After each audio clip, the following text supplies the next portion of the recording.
कोटि कोटि प्रणाम। महाराज जी, मैं एक पुलिस अधिकारी के रूप में कार्यरत हूँ। वर्तमान में जीवन में समय की कश्मकश ग्रस्त जीवन और अपने काम के बीच में चलती रहती है। ऐसी स्थिति में विचार आता है कि भक्ति करने के लिए उचित समय नहीं मिलता। भक्ति के लिए समय नहीं चाहिए, भक्ति के लिए समय नहीं चाहिए, समय में भक्ति कीजिए। जैसे आप तैनात हैं, ना हर समय लिखते रहते हैं, ना हर समय बोलते रहते हैं। ड्यूटी के समय की बात कह रहा हूँ। आपको हर समय बोलने का, हम कह रहे हैं कोई भाषण देने का भी तो हर समय देता रहता है क्या? हर समय लिखता रहता है क्या? हर समय क्रिमिनल को थोड़ी पकड़ते रहते हो। हमको चाहिए कि खाली समय में राधा राधा राधा राधा एक शब्द बोले। अगर 1 मिनट भी हमें खाली मिला तो हम 5 बार राधा नाम तो ले सकते हैं, 10 बार राधा नाम ले सकते हैं। यही है, आप निर्दोष को दंड मत दीजिए और दोषी को छोड़िए मत। ये आपकी पूजा होगी। घूस लीजिए मत, पक्की बात समझो। अगर घूस लेकर के दोषी को मुक्त कर दिया और निर्दोष को फंसा लिया, तुम्हारी दुर्गति पक्की है।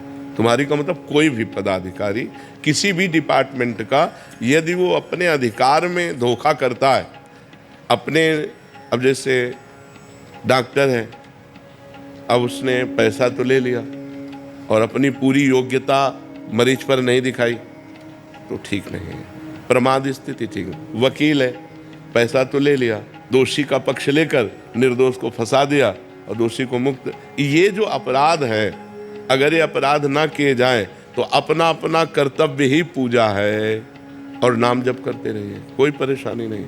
उठते बैठते चलते फिरते राधा राधा राधा और अपने कर्तव्य। हम वहीं गिरते हैं जहां अपने कर्तव्य से हम च्युत हो जाते हैं। हम जानते हैं कि हम गलत कर रहे हैं। हमारी सरकार आपको पेमेंट देती है, उसी पेमेंट से काम चलाइए आप अपना। आप एक्स्ट्रा मत लीजिए, किसी से भी मत लीजिए, तो आपका परिवार अच्छा रहेगा, आपकी बुद्धि अच्छी रहेगी। हाँ, हो सकता है कि आपको कई समस्याएं झेलनी पड़े, क्योंकि आज का समय धर्म से चलना नहीं जानता है। तो आपके अधिकारी जन या आपके बड़े जन आपको, पर आप अच्छे रहेंगे, आप आनंदित रहेंगे, आप प्रसन्न रहेंगे। एक यहाँ यहीं बैठ कर के अधिकारी ने कहा था, आज से मैं नियम लेता हूँ चाहे सस्पेंड कर दिया जाऊँ, ना अधिकारी की गलत बात मानूंगी, ना जीवन में कभी गलत करूँगा। तो हम कहा तैयार है ना, सस्पेंड कर दिए जाओगे? तो उसने कहा तैयार हो, हमारे घर में व्यवस्था है, हम वो घर का जीवन जी लेंगे, लेकिन ऐसी नौकरी में गलती नहीं करेंगे जो भगवान के विरुद्ध होगा।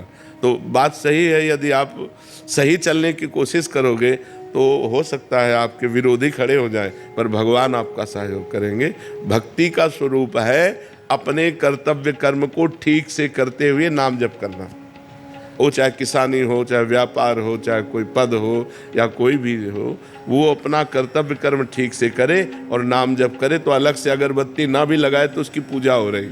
अब अगरबत्ती ढेर सारी लगा दी और बेईमानी करके ला रहे हो तो ठाकुर जी को अगरबत्ती से थोड़ी प्रसन्न हो जाएंगे, ठाकुर जी घी दूध से थोड़ी प्रसन्न हो जाएंगे। ठाकुर जी तो सच्चे आचरण से प्रसन्न होते हैं, तुम्हारे अच्छे आचरण है।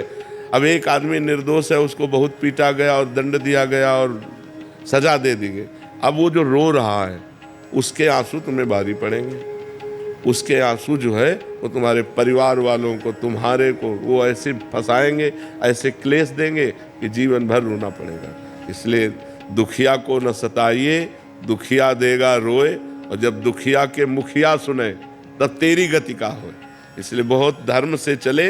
लेकिन आजकल जब रुपया की गड्डी देखता है ना आदमी सामने, तो धर्म फिर नहीं दिखाई देता, फिर ये रुपया दिखाई देता। और ये नहीं कि ये जहर जा रहा है, ये हमारे पूरे परिवार को जहर दूषित कर देगा। बहुत सावधानी से जिए, जो अपना कर्तव्य कर्म है उसी को भक्ति मान कर कीजिए और नाम जप कीजिए। क्यों, इसमें कोई परेशानी है? हाँ, बस अपने कर्तव्य का पालन कीजिए। मुस्कान जी।